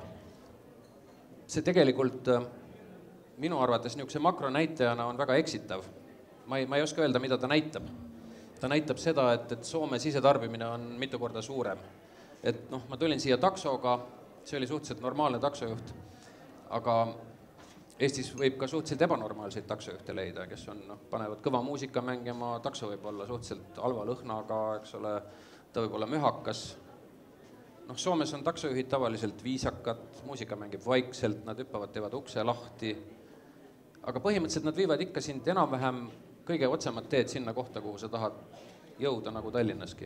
Et kuidas siis on niimoodi, et Soome taksojuhi poolt töötatud tund on justkui 2 korda rohkem väärt kui eestlase oma. See tegelikult ei ole nagu adekvaatne. Et Olle Horm, kes siin istus just, eks ole, ta võib väga hästi öelda, et üks tööline töötab võib-olla 2 korda paremini kui teine ja siis sellest esimesest ta katsub lahti saada. Või ta võib öelda, et näiteks Atria on täna 2 korda tootlikum kui Maag oli. Võib-olla ta tahaks nii öelda, jah. Siis need on reaalsed asjad. Aga see, mis puutub makronäitajas, see võtab ju tegelikult kokku selle, et kui palju on inimesed tootnud kokku oma töötunni jooksul mingeid tooteid ja missuguse hinnaga need on turul müüdud. Ehk siis see hind on see, mis määrab, kui palju see töötund väärt on, mis on tegelikult selle tootlikkuse näitaja. Et sisuliselt, kui me nüüd küsime niimoodi, et mida siis teha saaks, et tõsta seda makronäitajat tootlikkust, iga inimene, iga tootmisjuht, Enn Veskimägi või Meelis Virkepäev, kõik saavad aru, kuidas tõsta oma ettevõtte tootlikkust või kuidas töötaja tootlikkust, seda oskan minagi konsultantina öelda. Aga kuidas tõsta seda tootlikkust, mida kasutatakse riikide võrdluses, siis lihtne lahendus on, tuleb tõsta sisetarbimist. Et kui me kõik siin ostame baarist palju asju, siis me tõstame sisetarbimist. Et minge kõik baari, aidake SKP-d tõsta. Te ei peagi siin minu juttu kuulama, see ongi kõige lihtsam lahendus. Kui te kodus tasaks teed joote, siis te ei tõsta SKP-d, kui te siin baaris käite, siis tõstate. Ja sisetarbimise tõus tõstab SKP-d ja kokkuvõttes see läheb meie tootlikkuse arvestusse sisse. Nüüd probleem on selles, et me ei saa sisetarbimist lõputult tõsta, kui me midagi välja ei müü. Ehk siis nii-öelda see jooksev konto defitsiit ja need muud targad sõnad, eks ole. Et iga maa või rahvas või riik või perekond saab ikkagi tarbida nii palju, kui ta toodab või nii palju, kui temalt ostetakse. Ehk siis selleks, et meilt rohkem ostetakse, et meie sisetarbimine tõuseks, me peame rohkem välja müüma. Ja noh, siin on võib-olla väike asi, mida riik saab teha. Üldiselt ma olen nõus sellega, mida Olle ütles, mida siin Sven väga ei tahtnud rõhutada, et riik peaks võimalikult vähe segama ettevõtjat. Laske ettevõtjal tegutseda, küll ta siis hakkama saab endaga. Aga kui me tahame, et ettevõtted oleksid innovaatilised, eksportivad, sellised, kus on palju töökohti, mis loovad suurt lisandväärtust, kus makstakse kõrgeid palkasid, siis kuidas seda saavutada? Siin saab riik küll üht-teist teha. Näiteks pakkuda sellistele ettevõtetele, kes on innovaatilised, rahastust, rahakapitali. Teine võimalus, lubada neil sisse tuua tarka tööjõudu, mida selleks on vaja, et eksportivaid ja tarku ettevõtteid luua. Siin saab riik üht-teist teha. Samuti saab natuke teha, pakkudes paremat haridust. No, ma ei tea, lühidalt öeldes, ma võin veel öelda, et me võiksime rääkida, et majanduses peaksid toimuma struktuursed muutused, ehk siis eksportivaid suuri innovaatilisi ettevõtteid peaks olema rohkem kui väikeseid. Teate, milline on tüüpiline Eesti ettevõtte? Tead sa? Oleneb, mis iseloomu karakteristika järgi. No ütleme, enamus Eesti ettevõtteid, millised on? 90%. Alla 10 inimese. Suuruse järgi. Alla 10 töötaja. Mina ise ja 3 töölist, ise olen rahul, eks ole. Ja see ongi, kui ma hiljuti veel arvasin, et suur probleem on selles, et meil on liiga vähe ettevõtteid või inimesed, et kui ma siit teie käest küsiksin, et kui paljud teist on ettevõtjad? No, 15. 15, jah. 16, okei. Päris palju. Et ma hiljuti arvasin, et see arv on Eestis liiga väike. Et täna ma arvan, et see põhiprobleem ei ole see, et meil oleks ettevõtlushuvilisi või ettevõtjaid liiga vähe, vaid meil on suuri, ambitsioonikaid ja innovaatilisi ettevõtteid liiga vähe. Et siis see, mida riik saaks teha võib-olla natukene, oleks aidata sellele kaasa. Ja noh, mõndagi on tehtud. Arengufond on üks selliseid asutusi, kes sellele püüab kaasa aidata, et ambitsioonikaid, ekspordipotentsiaaliga innovaatilisi ettevõtteid sünniks rohkem. Nii, aga aitäh, Tõnis, et Kristi, äkki sa siit jätkad, et just selle koha pealt, et Tõnis natuke rääkis sellest, mida riik saab teha, kuidas sulle tundub, mida ettevõtja ise teha saab, et olla oma toodangult väärtuslikum, et ühe töötunni kohta ja kuidas olla innovaatilisem, kuidas võtta kasutusele uusi lahendusi. Töötades IT-sektoris tarkvara valdkonnas, siis eriti majandustarkvara, mille kogu eesmärk on tõsta ettevõtete tootlikkust, efektiivsust, siis tihtipeale mõeldakse, et kui ostetakse seda tarkvara, et see on nagu imerohi, et ostame tarkvara ja siis on kõik hästi ja siis hakkab kõik efektiivselt tööle. Aga reaalselt, mida me üritame üha rohkem oma klientidele selgeks teha, on see, et tegelikult see efektiivsuse tõus, tootlikkus tuleb kultuurilistest teguristest, suhtumuslikust teguritest ja see on samamoodi, mis peegeldab seda, mis eelmises paneelis väga palju räägiti. Et kui suhtutakse niimoodi, et ostame rahaga lihtsalt mingisuguse vidina, mis teeb kõik ilusaks, siis ei tule mitte midagi. Ja seetõttu ongi see, et kuidas jõuda nii-öelda tootlikuma ühiskonnani ettevõtja kui tegelikult töötaja poolt, on vajalik olla valmis muutuma, sellepärast, et see tootlikkus või efektiivsus sisuliselt kujutabki endast muutust millegi teistsuguse poole. Ja see suhtumine peab olema mõlemalt poolt, nii töötaja kui tööandja poolt. Et on nähtud väga-väga palju neid juhtumeid, kus ühest küljest lähevad sellised väga head lahendused vett vedama sellepärast, et ettevõtja ise ei toeta neid ja veel rohkem neid juhtumeid, kus juhatus otsustab, et nüüd võtame vinge lahenduse, aga kogu organisatsioon, ettevõttes inimesed töötavad selle vastu ja alati leiab põhjuse, miks tarkvara on halb.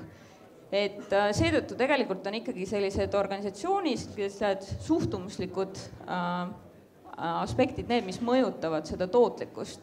Ja siin on väga palju tegelikult peegeldunud tagasi seda, mis oli eelmises paneelis, et tegemist hariduse, aga ma ei ütleks isegi nii palju kui selle klassikalise haridussüsteemiga, kuivõrd ma tahaks hea meelega, et keegi suudaks tuua elu sisse sellele vanale, natuke leierdatud terminile elukestev õpe, mis on tänaseks natukene sellisesse varjusurma kukkunud, aga just sellele mõttele, et tänapäevases nii-öelda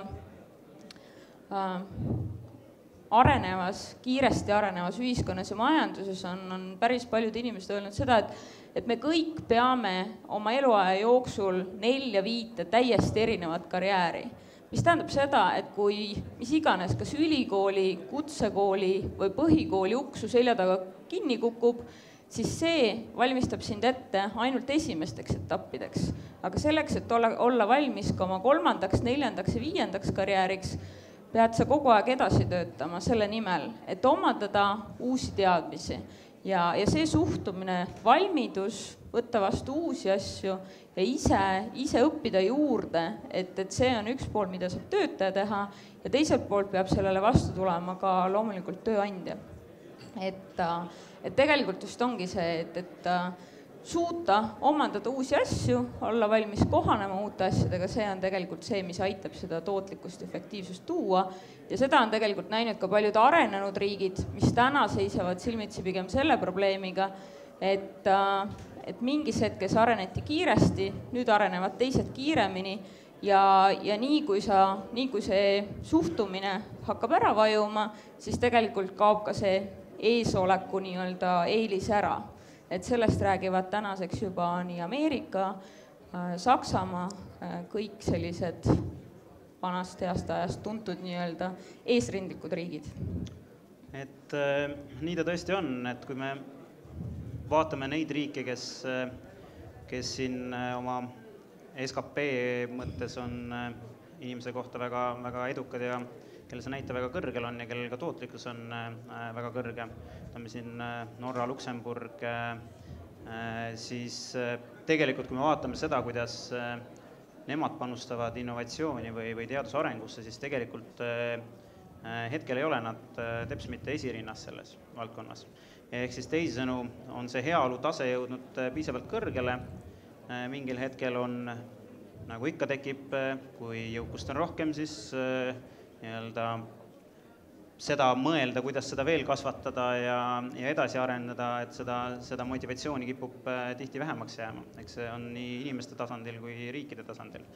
Et samas need riigid, kellel võib-olla see eelis ei ole täna nii suur, on tunduvalt aktiivsemad panustama nii riiklikke vahendeid kui ka motiveerima erasektorit teadusarengusse panustama, et meie hea naaber Põhjanaaber Soome on kindlasti üks näide maailmast, on kindlasti hea viimasel ajal väga aktiivseks muutunud Korea näiteks, et eks need, kellel on kuhu püüelda, need on ka oluliselt aktiivsemad.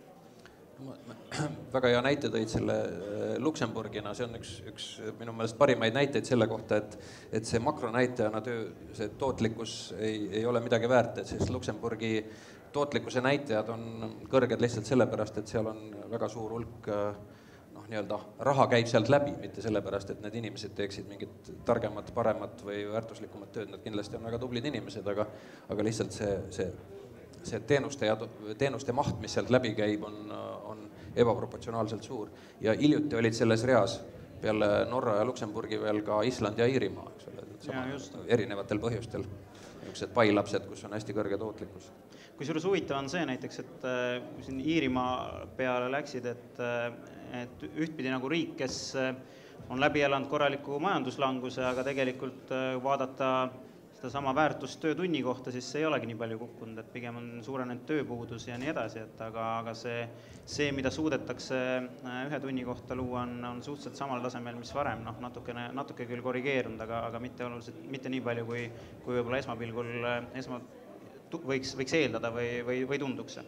Aga kui me siin rääkisime sellest, et need riigid, kes on juba teatud heaolu tasemele jõudnud, et need võib-olla ei ole nii aktiivselt just innovatsiooni panustama, siis Eesti kahjuks, nagu me kõik teame, nende hulka hetkel ei kuulu, mis tähendab, et meie jaoks kindlasti oleks oluline selleks, et suurendada oma eksporti, selleks, et ühe töötaja kohta olla efektiivsemad, olla väärtuslikumad, kahtlemata on oluline see, et me panustame oma teadusse, oma tehnoloogiasse ja laiemalt siis innovatsiooni.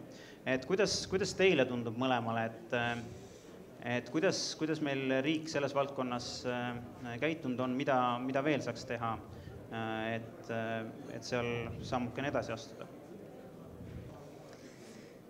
Ma arvan, et eriti teadus-arendustegevus, teadusringkonnad, ülikoolid, ma arvan, oskavad teile seda alati esimesena öelda, et need valdkonnad, nende tunnuseks on see, et sellist asja nagu Eesti riik või Eesti kui üksus, nende jaoks on marginaalne, sellepärast et teadust tehakse rahvusvahelist, tehnoloogiat ja innovatsiooni tehakse rahvusvaheliselt. Ehk siis need on sellised valdkonnad, kus tegelikult konkurents on kõigiga väljaspool Eestit. Ja selles vaates tuleb nagu leida endale see võimalus, kuidas siis selles rahvusvahelises perspektiivis olla eesrinnas ja olla sobiv, et leida kas siis neid nišše või siis panustada nendele inimestele, kes suudavad neid nišše luua, teadusgruppe luua, tehnoloogiaid luua. Et selles valdkonnas mina rõhutaks küll, et tegelikult on teatud kogukondades, iseesindades startup kogukondades suhteliselt palju tegevust toimumas ja ütlemegi nii, et nagu eelnevalt sai ka mainitud, et nii eestlased on erinevad kui ka inimesed ja grupid üldiselt on erinevad, et selles teatud valdkonnas toimub väga palju tegevust, nüüd oleks nagu hea seda laiendada laiemalt, et tõmmata rohkem gruppe kaasa sellesse. Alati, kui räägitakse innovatsioonist, siis kuidagi kaldub jutt teadus-arendustegevusele, mis minu jaoks on innovatsioon nagu äge asi, aga teadus-arendustegevus kõlab nagu kuidagi nagu igavalt või kroonulikult kuidagi. Et kui me räägime innovatsioonist, ütle üks hea näide, mis on innovaatiline Eesti ettevõte praegu või ajal? Ma arvan, et startup kogukonnas on TransferWise, kes murrab põhimõtteliselt pankade nii-öelda monopoli rahaülekannetes. TransferWise, Skype, eks ole, mida meile kõigile meeldib öelda välismaal eriti, et see on meie tehtud, eks ole. Või siis meie Arengufondis armastame rääkida Modesatist, meie ainsast ettevõttest, mille me oleme ära müünud Ameerika börsiettevõttele. Ja kui me vaataks neid viimast kahte, siis esimene Skype, Eesti tehtud, eks ole, Eesti tarkvarainsenerid, Rootsi äriarendajad, Ameerika investorid.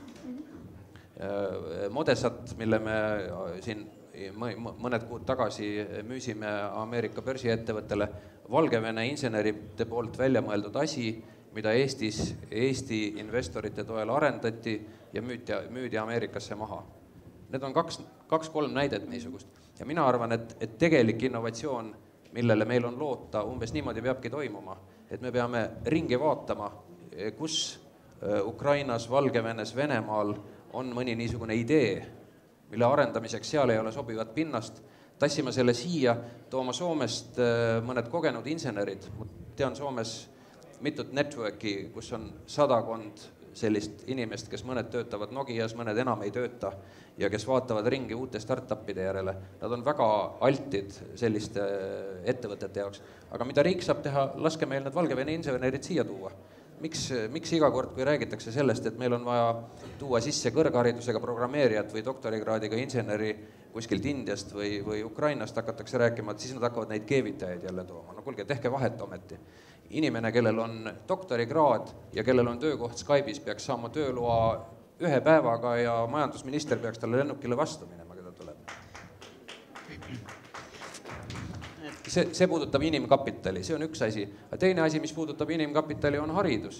Et nagu Enn Veskimägi siin õigesti märkis, eks ole, meil on, ma ei tea, mitukümmend kõrgkooli ja mitusada tuhat üliõpilast, aga tegelikult peamine väljakutse hariduses on täna see, nagu mõni kuu tagasi ma kuulsin Aalto ülikooli rektorit rääkimas, et me õpetame inimesi kasutama tehnoloogiaid, nendeks ametiteks, kus nad peavad kasutama tehnoloogiaid, mida ei ole täna olemas. Kuna tehnoloogilised teadmised uuenevad iga 2 aasta tagant 50%, siis selleks ajaks, kui inimene jõuab 4., 3. kursusele, on sellest enamik, mida ta õppis esimesel kursusel, irrelevantne.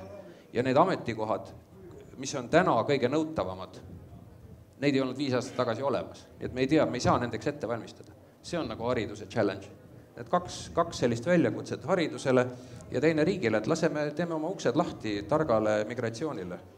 Ma arvan, et migratsioon on üks Eesti riigi selliseid poliitilisi ebaõnnestumisi kõige suuremal määral, et me ei suuda vahet teha nagu targa migratsiooni ja lihtsalt rumala massi vahel, kes tahaks meil siin heaolumaale meie kaudu saada.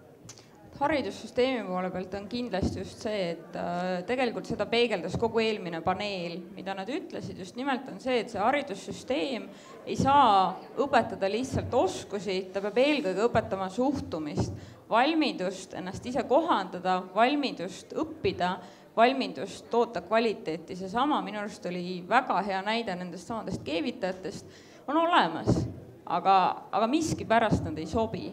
Et on teatud sektorid, kus teatud profiilid, erialad, kus ei ole olnud, ka kriisi ajal ei olnud tegelikult IT-sektoris mingisugust ei palgalangust, ei tööjõupuudust ja on ka teised sektorid, kas või need samad keevitajad, kus on struktuurne tööpuudus, et teatud valdkondadesse suunata, vajadusel aidata järgi neid inimesi. Ja see tegelikult, see suhtumise osa saab alguse väga-väga vara ja selles vaates kindlasti nagu see kõik, mis toimub juba haridussüsteemi madalamates astmetes, see on täiesti puhtal kujul riigi ja omavalitsuste käes tegelikult ju.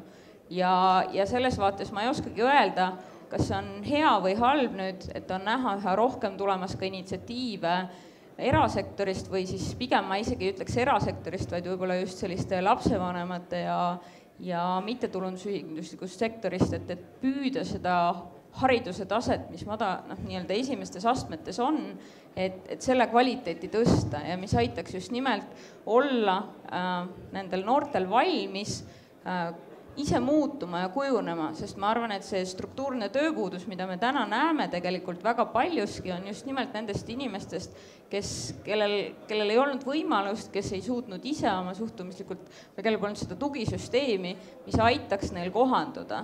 Et kui 20 aastat me saime aru, et kogu Eesti keskkond muutus, kogu majandussüsteem muutus, siis me ei saa aru, et see juhtub jälle tegelikult ja seetõttu peabki olema suutma õpetada neid nii-öelda väärtusi, oskusi, kuidas ise areneda edasi. Tõnise ja Kristi sõnu kinnitab nii-öelda rikaste ja ilusate klubi ehk siis OECD, millega siis Eesti natuke aega tagasi liitus samamoodi, et tegelikult üks oluline ja vaata, et kõige olulisem komponent üldse innovatsioonis ja teadusarenduses on inimressurss ja selle arendamine. Niisiis selle inimressursi, kes on riigis koha peal, ehk siis enne kõike läbi haridussüsteemi, alates alusharidusest kuni siis doktoriõppeni välja ja teiselt poolt siis see inimressurss, keda riigis veel ei ole, ehk siis tööjõu mobiilne liikumine, mis puudutab siis kõiki riike. Aga kui me natuke aega tagasi või mõni minut tagasi, siis ütleme nii, et tuli jutuks see, et kes on need edukad ettevõtjad Eestis, kes kohe mõistega innovatsioon silme ette tulevad. Ja siin mainiti ka ennekõike just infotehnoloogia ja kommunikatsiooni valdkonna ettevõtteid või sellega vähemalt otsapidi seotud ettevõtteid. Et mis võib-olla iseloomustabki päris hästi Eesti nii avaliku sektori kui ka erasektori panustamist teadusarengusse, siis ongi see, et see on ennekõike nii-öelda teenusega seotud valdkondades. Et mis puudutab aga tootmisprotsessi, siis seal on see fookus, või tootmisprotsessil on see fookus oluliselt, või see fookus on oluliselt siis tootmisprotsessi pealt ära läinud. Või õigemini ei olegi seal kunagi väga olnud. Et kuidas teile tundub, et mida peaks tegema, mida peaks riik tegema, mida peaks ettevõtjad tegema selleks, et ka just tootmises meil innovatsiooni nii-öelda osakaal suureneks ja läbi sellega siis meie konkurentsivõime välisturgudel ja ka tööstusettevõtete eksporte. No, ma ütleks, et üks asi, mis on selle IT-valdkonna eelis, on see, et ta ei nõua väga suurt mastaapi, et toimida. Tootmisvaldkonnas on üks oluline osa on see, et sul peab tekkima sealt mastaabi efekt selleks, et sealt nagu seda väärtust välja võtta ja selleks, et need tootmisettevõtted saaksid reaalselt nagu nii-öelda edukad olla, peavad nad suutma vaadata samamoodi laiemalt rahvusvaheliselt. Ja seetõttu ongi see, et ma näen nagu seda vajadust rõhutada seda korduvalt üle, et tegelikult tootmisettevõtted saavad Eestis olla edukad siis, kui nad on põiminud ennast sisse nendesse rahvusvahelistesse tarneahelatesse, rahvusvahelistesse süsteemidesse ja on osad sellest. Et seesama, mida sai eelnevalt mainitud, et siis, kui need ettevõtted näevad, et nad töötavad koos ettevõtetega Soomest, koos ettevõtetega Saksamaalt, siis nad saavutavad seda. Ja tegelikult, mis ongi hästi oluline, on see, et kui võtta ka selle aasta nii-öelda ettevõtluse top-ettevõte, siis ka nemad on tootmisettevõte. Ja sellised ettevõtted, mida me ei näe, sest nad on nii nišis. Mingisugune juhtmete tootmine on selline, mis ei ole suur ja kõlav rahva silmis, aga nad tegelikult võivad väga edukad olla. Aga nad on edukad tänu sellele, et nad on suutnud ennast sisse põimida kas Saksamaa autotootmisahelatesse või muudesse osadesse. Et selles vaates on ka tootmisel täiesti võimalust, kui nad näevad neid võrgustikke, mis meie ümber on.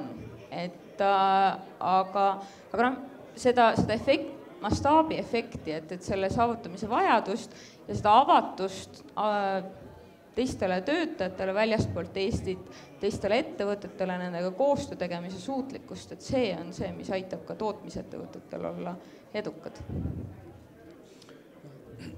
Mina arvan jah, et muidugi oleks tore, kui need innovaatilised ettevõtted oleksid sellised, nagu ma rääkisin sellest Modesatist, mis on meie niisugune tore case, eks ole, et meie abil kasvas ettevõtte nii suureks, et Ameerika suur börsiettevõte ostis selle ära, aga nüüd on see ettevõte Ameerika ettevõte. Tõsi küll, need insenerid jäid siia ja see arendusmeeskond laieneb ja see on tore küll, aga ikkagi ettevõte läks Ameerikasse. Tore oleks, kui me leiaks niisuguseid innovaatilisi ettevõtteid, millesse investeerida, kus tootmine jääks Eestisse, eks ole, kus kõrgekvaliteedilised, kõrget kvalifikatsiooni eeldavad, kõrgepalgalised, kõrget lisandväärtust loovad töökohad tekiksid Eestisse ja jääksid siia. See oleks tore, aga see, et tootmises neid vähem on kui näiteks IT-sektoris, on iseenesest mitte Eesti eripära, vaid ongi tavaline. Suur ettevõte võtab vähem riske, väiksed ettevõtted on innovaatilisemad ja riskivad ja katsetavad uusi asju ja panevad rohkem ühele kaartile. Ja tegelikult ma arvan, et selles mõttes tuleb seda lihtsalt arvestada ja innovatsiooni toetamiseks tuleb leida rohkem varase faasi investeeringute raha. Et Eesti on kuulus startup maa, eks ole, räägitakse startup mafiast ja ma ei tea, mingid kuulsad Ameerika investorid on öelnud, et Euroopa on täiesti mõttetu koht, et seal on ainult London ja Tallinn on nagu kohad, mida tasub vaadata ja see on kõik kõlab väga ägedalt, eks ole. Ja tegelikult me paistame väljastpoolt palju suuremad, kui me tegelikult oleme. Kui me vaatame täna, näiteks siin viimase 5-6 aasta jooksul tehtud varase faasi riskikapitali investeeringuid, mis on riigi poolt tagatud, siis Lätis on neid tehtud üle 2 korra rohkem kui Eestis. Või kui me mõtleme, et Eestis aastal, ma ei tea, 2011 näiteks oli seda rahvusliku koguprodukti suhtes 0,007 riiklikult tagatud riskikapitali investeeringud. Iisraelis 0,4, 2 suurusjärgu võrra teistsugune. Et siis, kui me tahame olla nii innovaatiline maa, nagu on Iisrael, mille poole meil tasuks vaadata, maailma mastaabis väga väike maa, aga tohutult innovaatiline, siis õpime neist. Teeme järele. Ütleme, et selliste startupide ja üldiselt ettevõtjate, kes iganes te olete ettevõtjad, selle kõige suurem nagu märksõna, et kuidas nagu olla edukad, on see, et suuta näha ohtudes, riskides ja pudelikaeltes näha võimalusi.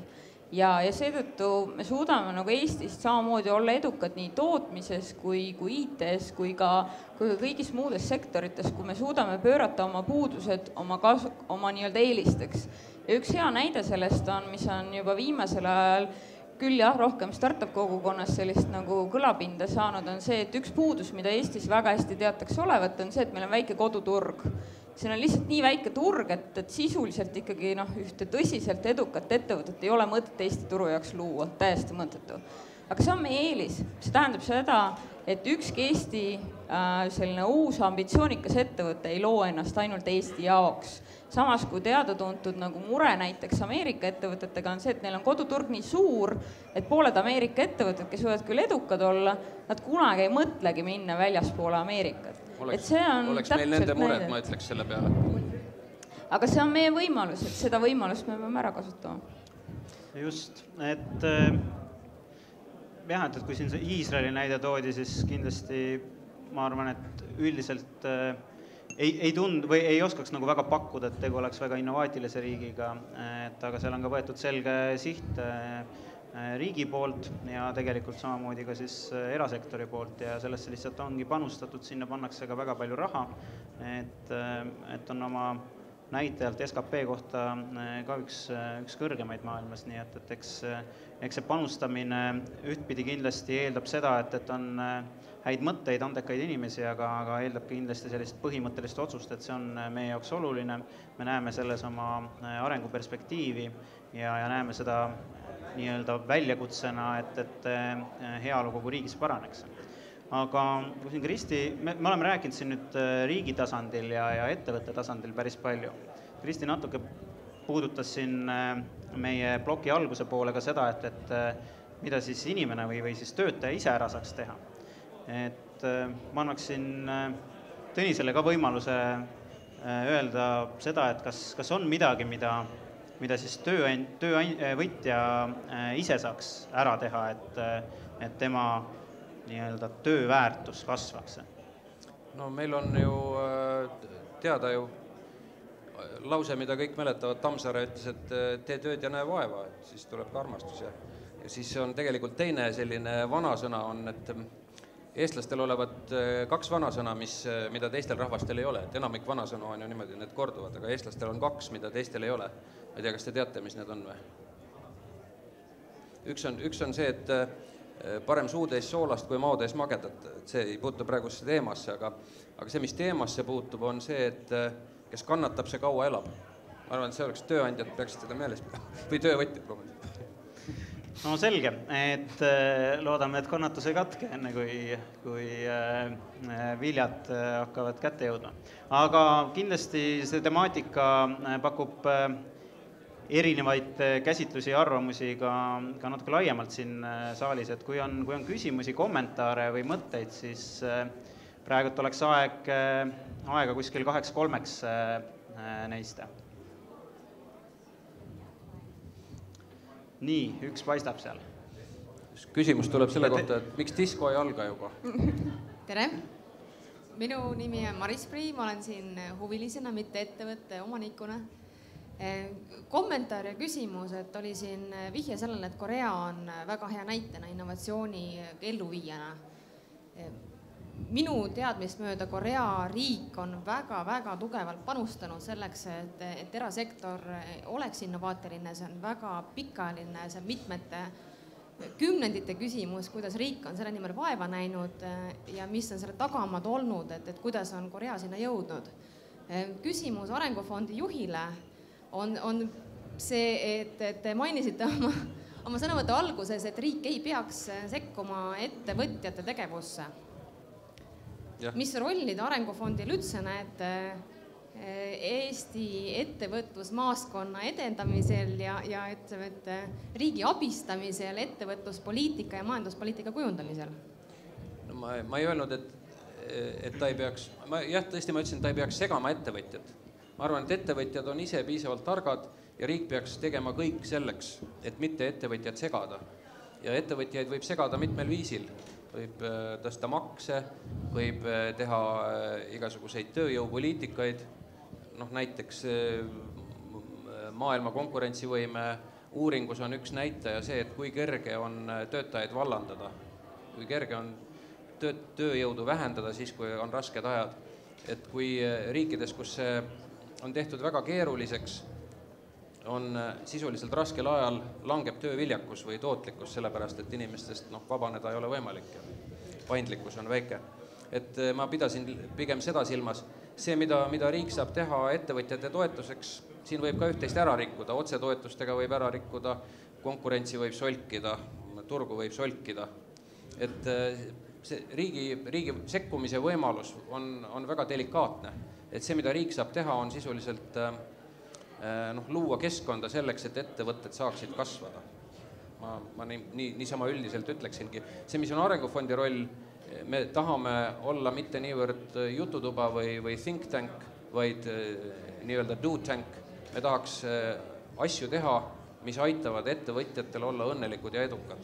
Et meie tööd peaks hindama selle järgi, kui ettevõtjad, kui meil on õnnestunud midagi soovitada parlamendile, kellele me allume, või valitsusele, kellega me koos töötame, midagi niisugust, mis teeb ettevõtjate elu paremaks, siis on kõikide meie elu parem.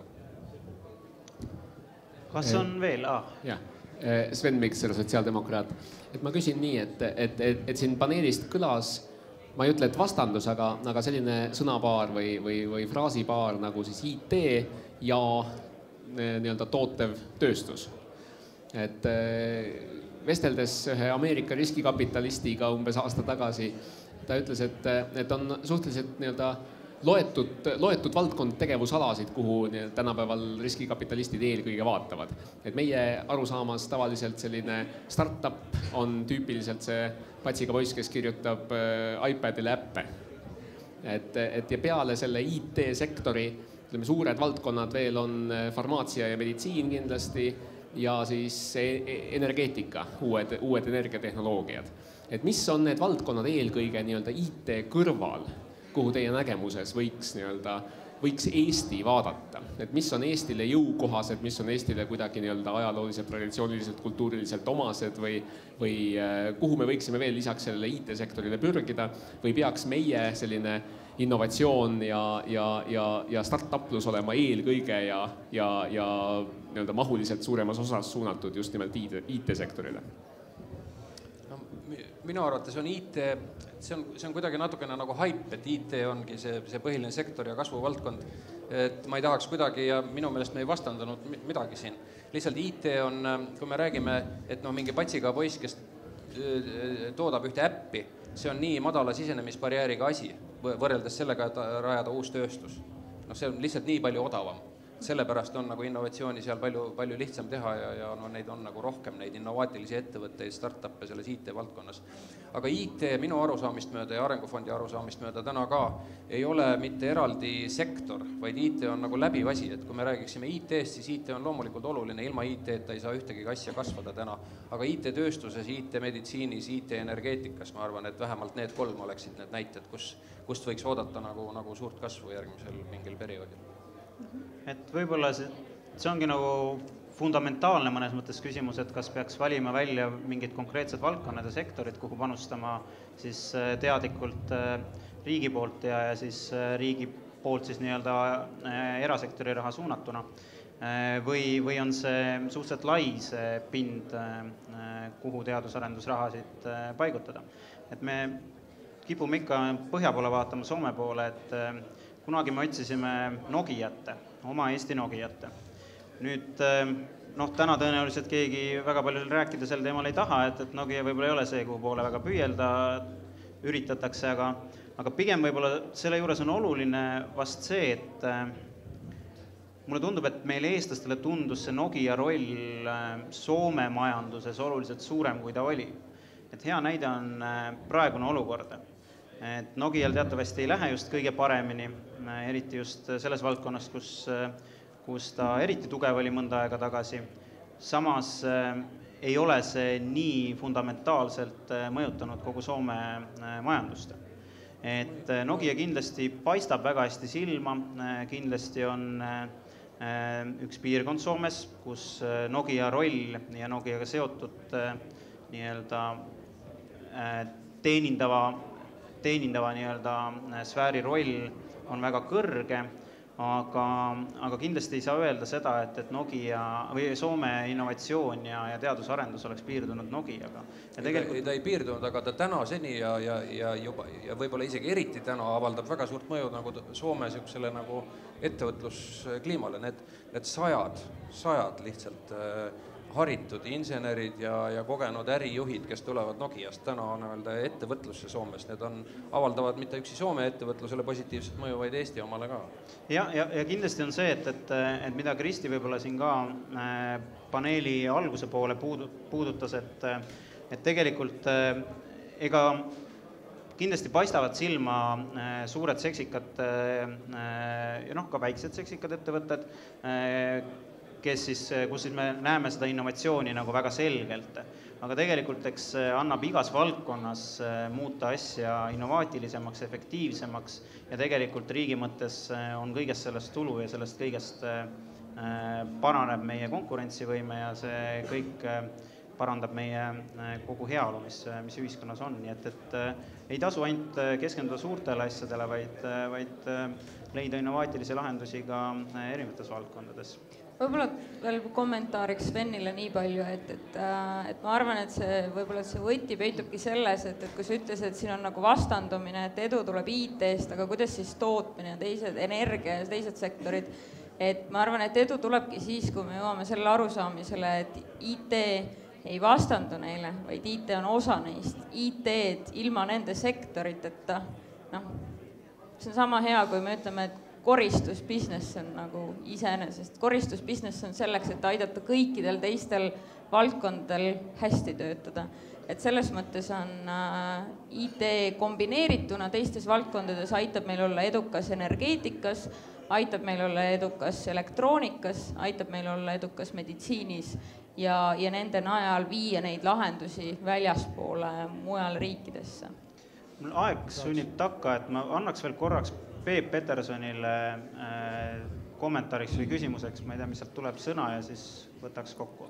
See on otsapidi on see kommentaar ja teistpidi on see küsimus ka, et